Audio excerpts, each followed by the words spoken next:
Welcome to the deep dive. I want you to picture the clock on your wall right now, or maybe just the calendar app sitting on your phone. Yeah, that grid we all live by. Exactly, because usually when we think about time, we picture something incredibly rigid, like a tyrant, really. It completely dictates your week, your deadlines, your entire life. Right? It's this inflexible structure that we just have to, force our existence into, A minute is a minute, an hour is an hour, and there is absolutely nothing you can do about it. which is comforting in its predictability, I guess, but it's also inherently terrifying. Because you can never get it back. Exactly. The sand just keeps falling through the hourglass at the exact same rate, totally regardless of your personal experience or your environment. But what if you encounter a text that completely shatters that hourglass? That's what we're looking at today. Yeah, we have a stack of notes on a highly unusual, just genuinely captivating 2013 document.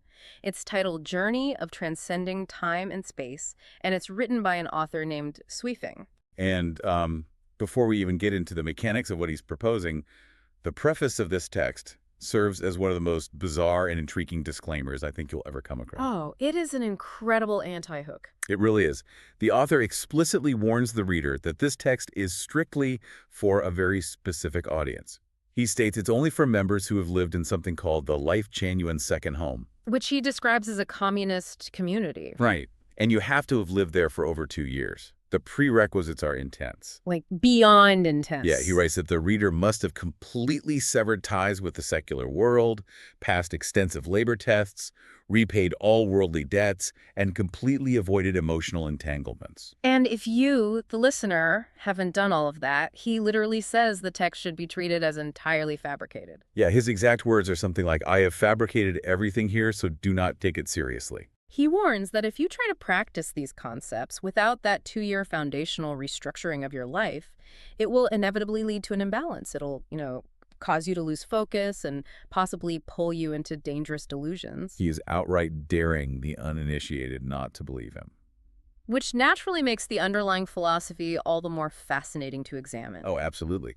But, just to establish our ground rules for this discussion, our goal here is not to endorse this community's practices or their lifestyle or the specific metaphysical claims the author makes. Right. We're not telling you to go join a commune. Exactly. Yeah. We are simply here to impartially unpack the fascinating theoretical physics, biology, and the philosophy presented in the text. Because it offers a radically different lens through which to view human existence, and that alone makes it worth exploring. Definitely. Okay, let's unpack this. What does it actually mean to transcend time and space? Like, how does a text go about arguing that biological and physical immortality is not just some fantasy, but a structural, mathematical possibility?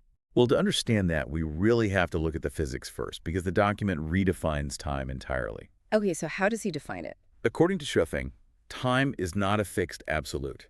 It's a highly malleable concept that depends entirely on the speed and direction of matter. Meaning, time is just a measurement of stuff moving around. Right. The author uses the Earth's rotation to illustrate this, and the underlying logic is entirely based on relative motion. So we experience a 24-hour day because the Earth spins from west to east at a specific speed, bringing the sun in and out of our view. Sure, basic astronomy. But the text argues that if you change your own speed and direction relative to that spin, your physical experience of time actually changes. And the math he provides for this is incredibly specific. It is. He claims that if you walk eastward at 465 meters per second, you're moving in the same direction as the Earth's spin. Which means you're accelerating your movement relative to the sun. Exactly. And because of that, your day literally shrinks to 12 hours. Okay, but if you walk westward, If you walk westward at 233 meters per second, you're moving against the Earth's rotation, effectively negating half of its spin. right, and in that scenario, your day stretches out to 48 hours because the sun stays in your sky longer. And the thought experiment goes even further. If you run westward at 465 meters per second, you perfectly match and cancel out the Earth's rotational speed relative to the sun. The sun would just never set from your perspective. Right. In that state, a single day stretches into an entire year. 36,135 days, to be exact. That is just wild math. And then he presents the ultimate speed limit. If you hit 300,000 kilometers per second, the speed of light, time disappears entirely. So the core premise is that time is intrinsically tied to the speed at which matter moves. It can lengthen, shorten, become infinite, or simply vanish. That's the foundation of his whole argument, yeah. I mean, I see the geometry there, but I do have to push back a little. Running on a treadmill facing west isn't actually going to add hours to my physical lifespan, right? Wow. That feels like confusing the measurement of a day with the actual biological aging process. It does sound like that at first glance. But looking at the spatial argument he's making, I've got an analogy. It sounds a lot like being on a vinyl record. Oh, okay. How so? Well, if you are a speck of dust on the outer edge of that record, say at the Earth's equator, you are forced to travel a massive distance, like 40,000 kilometers, just to complete one rotation. Sure. But if you stand dead center, right at the pole, you just spin in place. You travel less than a meter, but it takes the exact same amount of time. That analogy captures the text's spatial conclusion perfectly. Really? Yeah, the author points out that within the same time frame, the closer you are to the center of rotation, the smaller the space you have to cover, and consequently, the easier life becomes. Less running around. Exactly. The farther out you are on the periphery, the larger the space and the more exhausting the physical sprint. So if we live according to, like, conventional routines on Earth, we're trapped on that exhausting outer edge. We are locked into the standard timeline and doomed to wear out. Breaking free from that conventional movement is positioned as the very first step to escaping the doom of time. Okay, that bridges the gap between physics and the human experience. But unless we are strapping ourselves to a jet engine to constantly fly west, how does this actually translate to our physical bodies? Well, the text gets incredibly specific about how human life is measured out on a cellular level. Right. The biological clock. Yeah, the author anchors his biological argument in the mechanism of cellular division. The text states that human cells naturally divide 50 times in a lifetime. Just 50 times. Yep, with each cycle lasting about 2.4 years. So if you do the math on that. That gives us a natural, hard-coded biological lifespan of exactly 120 years. Wow. And the biological clock controlling this division is the telomere, the structure that sits at the end of our chromosomes. It basically acts like a burning fuse, right? It shortens every time a cell divides. Exactly. When it can't shorten anymore, the cell dies. And here is where the text introduces its mechanism for immortality. If time is just the movement of matter, and the telomere is just matter moving through its divisions, then altering that internal movement changes the literal amount of time we have left. What's fascinating here is how the text uses cancer cells as the model for immortality. Wait, cancer cells? That sounds backwards. It does, but in biology, cancer cells are essentially immortal because they bypass that telomere shortening process. They just keep dividing indefinitely without degrading. Oh, because the fuse never burns down. Yeah, right. The author posits that if healthy human cells could be trained to behave like cancer cells, preventing the telomeres from shortening without becoming malignant, human life could stretch out as long as the sun and the moon. But you can't just politely tell your cells to stop aging. No, you can't. Hmm. The author argues that your environment and your emotional landscape are the actual dials you can turn to control this process. Okay, how does that work? Well, he shares an observation from his time working up in the Kulian Mountains at an altitude of nearly 4,000 meters. That's really high up. Very high, very harsh. And he noticed that the harsh, high-altitude environment fundamentally shortened the growth cycle of plants. So the environment dictates the biology. Completely. And psychologically, harsh environments make time drag out painfully. He says it makes life feel like, quote, enduring days as if they were years. So that environmental relativity translates directly to our internal state. Yes. The text makes a direct physical correlation between negative emotions and accelerated cellular aging. It isn't just a metaphor. Right, like when a person is consumed by anger or jealousy or anxiety or fear, the body is subjected to intense stress. And that stress accelerates the metabolism, putting cellular division on fast forward. You are literally burning through your 50 cell divisions faster than the 2.4-year natural cycle. Exactly. Think about how this applies to you in your daily life. Every time you panic over a deadline or hold on to deep resentment, this text argues you are physically stealing time from your own future. It's a sobering thought. The author uses the incredibly vivid historical example of Uzixu, an ancient general whose hair allegedly turned completely white overnight. Right, the checkpoint story. Yeah, it wasn't magic. It was the sheer, overwhelming anxiety of trying to pass through a heavily guarded checkpoint. His internal environment shifted so violently that his cellular clock just went into overdrive. The philosophy views stress as a biological time machine that only moves forward, and far too quickly. Which we all do to ourselves constantly. We do. Conversely, states of deep calmness, peace, and joy actively slow down that metabolic burn. The text claims that celestial beings live long lives and humans live short lives, simply because their internal mindsets are entirely different. So the emotional state is a physical force acting upon the telomeres. That's the argument, yeah. That creates a pretty massive problem, though. I mean, if we are chemically wired to age rapidly in a stressful, modern environment, how are we supposed to intervene? It's difficult. Because it's one thing to just say, hey, don't be stressed, but it's another entirely to change your physical fate when your cells are already programmed to divide and degrade. This is where we get into the actual mechanics of hacking the system. The text pinpoints the hypothalamus and the pituitary gland as the master regulators of human aging. Okay, the command center of the brain. Right. The argument connects these glands directly to the telomeres we discussed earlier. The pituitary gland is sending hormonal signals to the rest of the body. When it receives stress, it signals the cells to divide rapidly, burning the telomeres. And when the pituitary gland atrophies as we age, those regulatory signals degrade. Exactly. But the author insists it doesn't have to stay atrophied. He says it can be rejuvenated by fundamentally changing the information it receives. Precisely. If joyful data enters the pituitary gland, it changes the chemical signaling. Joyful data. I love that phrasing. It's very specific. The new signals instruct the cells to protect the telomeres, halting their degradation. This mimics the immortal mechanism of the cancer cell, but in a perfectly healthy, regulated way. So words, food, and medicine aren't just things we consume passively. They are literally data inputs hacking our biological software. Yes. One piece of joyful data can reboot a crashing system. That's exactly how he frames it.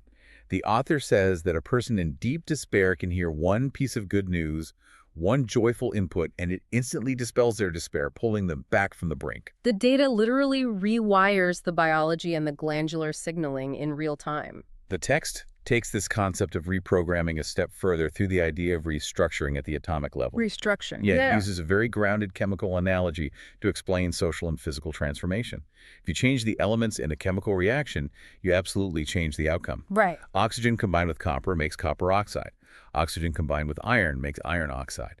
The inputs dictate the reality. And he applies that exact same chemistry to our social lives. He does. He says, if you live with pigs, you become like a pig. If you live with celestials, you become a celestial. It is entirely about the elements you allow into your system. You cannot expect copper oxide if you keep mixing oxygen with iron. Right. Living in the exact same environment, interacting with the exact same people, eating the same diet, and holding the same mindset prevents any possibility of restructuring. It forces your cellular clock to keep ticking at its standard doomed rate. But the text explicitly identifies a massive obstacle to this necessary restructuring: human inertia. We naturally resist change. We cling to what is familiar, even if that familiarity is slowly killing our cells.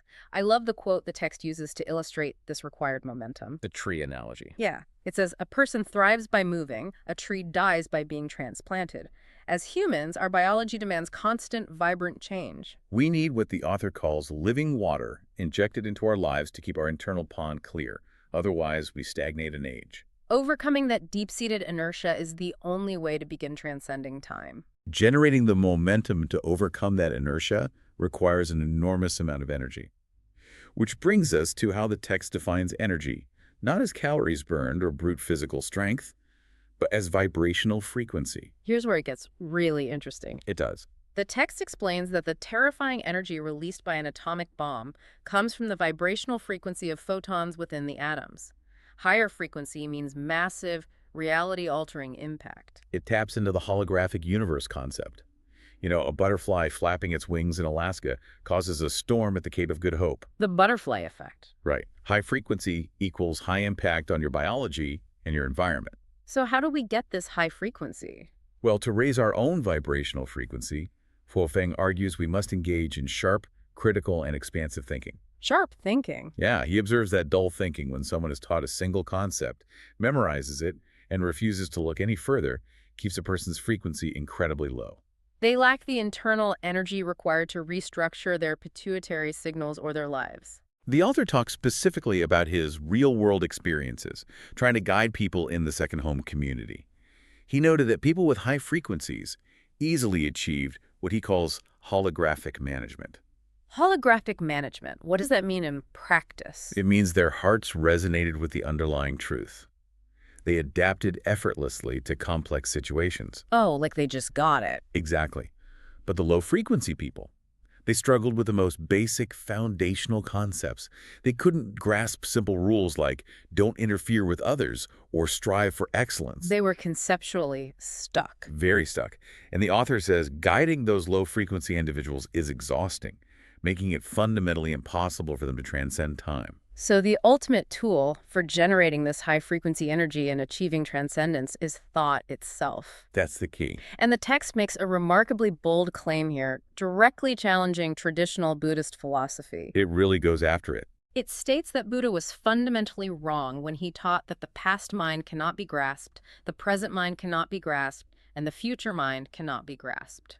The author flat out says no, the future can be grasped. And he uses this brilliant peach tree analogy to explain the mechanics of it. If you plant a peach sapling in good soil today, and you understand the laws of nature, what he calls the Tao, you can effectively see the peaches you are going to eat in 3 or 4 years. The future isn't some foggy, unpredictable mystery. No, it is a direct, observable outcome of your current inputs and thoughts. The past is an illusion we can no longer touch, and the present is simply a fleeting moment currently being experienced. But the future is real, and it is entirely malleable based on your present high-frequency thoughts. The text insists that if you want to determine how you will live decades or even centuries from now, you must seize it right now by cultivating beautiful thoughts and joyful data. You cannot wait until the future arrives to try and change it, because by then the tree is already grown, and the telomeres have already burned away. So if our thoughts are this powerful, if we can grasp the future, chemically manipulate our cellular division, and alter our physical perception of time, does that give us unlimited, godlike power over the universe? Like, can a high-frequency thinker just rewrite the laws of physics at will? Yeah, can we just do whatever we want? The short answer is no. And this is where the text grounds its highly metaphysical concepts back into a form of hard, inescapable reality. Okay, so there are rules. Definitely. The author explicitly outlines the limits of this transcendence by addressing the classic time travel paradox. Right, the grandfather paradox. Or, in the specific example used in the text, the mother paradox. Yes. The document states, you cannot exceed the speed of light, travel back in time to when your mother was 1 year old, and kill her. Because if you did, the causality chain breaks. You would never be born. And if you were never born, you couldn't travel back in time to kill her. The paradox collapses on itself. The author uses this paradox to prove a vital point. There are some aspects of time and space that are absolutely unsurpassable. You cannot undo fundamental chains of causality. The physical universe has rules, and transcendence is about understanding and navigating those rules, not destroying them. So what does this all mean? Well, If we can hack our biology and stretch our perception of time, but we are still bound by the fundamental rules of causality, what is the ultimate takeaway of this entire philosophy? if we connect this to the bigger picture, the text makes its most crucial grounding point. Time and space are not illusions. They absolutely exist. They do. Time is the symbol we must use to describe the movement of matter, and space is the relative distance between entities. Because the universe is constructed of matter, these constraints are profoundly real. You can't transcend them by just closing your eyes, sitting in an armchair, and pretending the physical world isn't there. The author offers a very pragmatic comparison. He likens time and space to a turbulent, fast-moving river. Okay. If your goal is to get to the other side, you have to acknowledge the current. You have to learn to swim, or build a sturdy raft, or construct a bridge using the laws of physics. Right, you have to work with the reality of the river. Exactly. If you just stand on the bank, close your eyes, and imagine the river is an illusion, you aren't going to transcend it. If you step in blindly, you are just going to drown. You must confront the harsh reality of time and space in order to eventually overcome them. That's the only way. Wow. Okay, so to recap this wild journey, we started with the idea that the length of our day is literally altered by our physical movement and where we stand in relation to the Earth's center of rotation. Then we explored how to protect our biological clocks, our telomeres, by feeding our pituitary gland with joyful data. Avoiding the corrosive metabolic acceleration of anxiety and stress. Right. And we talked about raising our vibrational frequency through sharp, expansive thinking so we can plant the peach trees of our future right now. And we must remember the author's final, adamant conclusion.